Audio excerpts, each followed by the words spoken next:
जी से।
महाराज जी, नाम जब भी यथासंभव करती हूँ महाराज जी, मुझ में घमंड या ईगो नाम जैसी कोई भी चीज नहीं है, फिर भी यही घमंड है।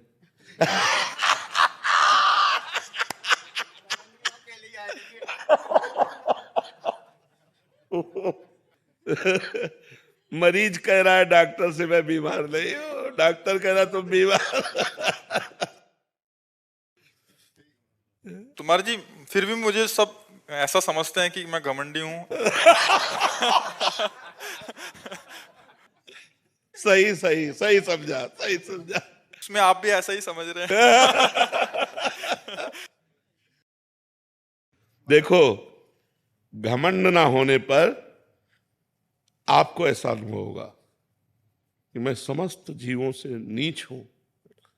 देखो, हनुमान जी महाराज को कोई घमंड नहीं, तो विभीषण से कैसे कह रहे हैं? भगवान के महान भक्त महाबली है, जे गिर चरण दे हनुमंता, चले सुगा पाताल तुरंता, जिम अमोघ रघुपत कर बाना, यही भात चले हनुमाना। बुद्धिमताम वरिष्ठम ज्ञानिनाम अग्रगण्यम, बलों में महाबल, महाबली हनुमान परम ज्ञानी। क्या कहते हैं? असमय अधम सखा सुनो, मोहू पर रघुवीर। मैं ऐसा अधम हूं, प्रात ले जो नाम हमारा, ते दिन ताई न मिले हारा। असमय अधम सखा सुनो, ये अभिमान रहित वाणी। सबरी जी महान भक्ता कैसे राम जी से कह रहे? अधम ते अधम, अधम अति नारी, तीनु मह में मति मंद अघारी। हे पापों का नाश करने वाले प्रभु, मैं मतिमंद नारी में भी बहुत अधम, भीलनी जाति की। प्रभु आपको कैसे प्रसन्न करूं? हे भगवान, मेरे में अहंकार नहीं है, ऐसा आज तक एक भक्त ने नहीं कहा। यही अहंकार का लक्षण है कि आपने कैसे फाइनल कर दिया कि आप में अभिमान नहीं? किसने अनुभव कराया आपको? अहंकार ने। ये तो कोई संत बोलेंगे कि ये निराभिमानी है, और आप बोलोगे कि नहीं प्रभु, सारे दोष मेरे में है, मैं तो बहुत नीच प्रवृत्ति का हूं। देखो, राम जी से हनुमान जी मिल रहे हैं विप्र रूप में, कह रहे हैं एक में मंद मोह बस, शब्द पर ध्यान दो, एक में मंद मोह बस, कुटिल हृदय अज्ञान, मुनि प्रभु मोहि विसारेऊ, दीन बंधु भगवान। मंद कुटिल अज्ञानी अपने को कह रहे हैं, वहां कौन? ज्ञानी नाम वरिष्ठम, बुद्धिमताम वरिष्ठम, ऐसे तो किसका प्रश्न था? हाँ, अभी संभाल करो, ऐसा शब्द अभिमान जनित है। ये किसने अनुभव किया कि मेरे में अभिमान नहीं? अनुभव किसने किया? किसी ने प्रमाणित किया आपको? आपने, आपके मन ने प्रमाण, आपके अभिमान ने प्रमाणित कर दिया। ये शास्त्रीय शब्द है कि जो ऐसा बोलता है कि मेरे में अभिमान नहीं है, यही अभिमान उसके अंदर है।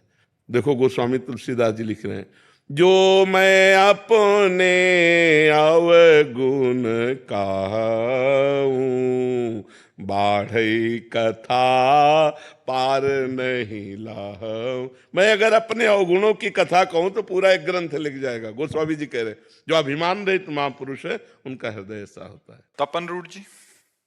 राधे राधे। राधे राधे महाराज जी। महाराज जी, मैं आपसे जानना चाहता हूँ कि शास्त्रों के अनुसार विवाह की संपूर्ण विधि क्या है, अर्थात कन्या को देखने से लेकर विवाह संस्कार पूर्ण होने तक कौन कौन से शुद्ध और शास्त्रीय विधियों का जो पंडित विवाह कराते हैं ना, ये प्रश्न तुमको वहां करने, हमारे नहीं हुआ तो हम क्या बताते?